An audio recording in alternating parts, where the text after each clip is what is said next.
La file pour entrer dans la salle d'audience de Paris est longue. Journalistes et membres du public essayant d'obtenir une place pour le jour d'ouverture de l'une des affaires judiciaires les plus attendues de l'histoire moderne de la France.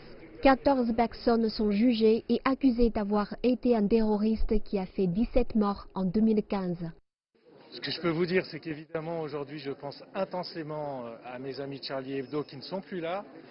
Et s'ils ne sont plus là, c'est pour que vous puissiez l'être, que vous puissiez continuer à exercer votre métier librement.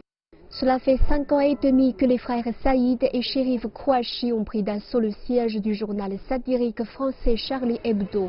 Lourdement armés, ils ont ouvert le feu, tuant 12 personnes, dont l'éditeur et certains des caricaturistes les plus appréciés de France. Ils étaient devenus une cible pour les extrémistes après la publication de caricatures controversées du prophète Mahomet. Ils avaient crié « Nous avons vengé le prophète Mahomet ».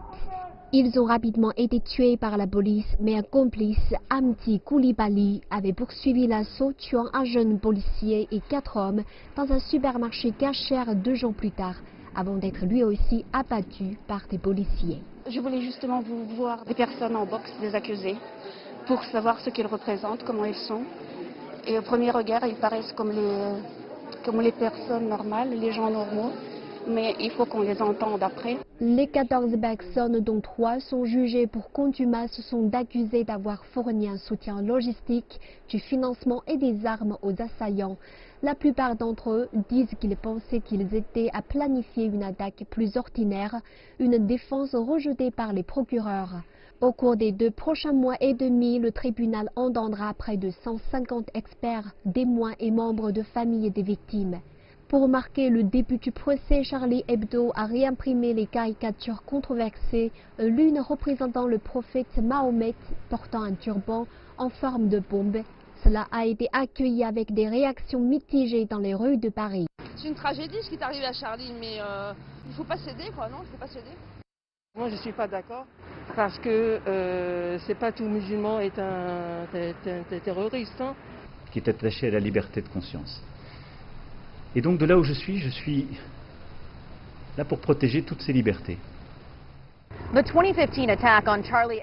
L'attaque de 2015 contre Charlie Hebdo a marqué le début d'une vague de violences islamistes en France qui a fait plus de 200 morts en 2 ans. Ces attaques ont soulevé des questions sur la capacité de la France à prévenir la violence et à assurer la sécurité d'un pays multiracial. La menace est toujours très présente.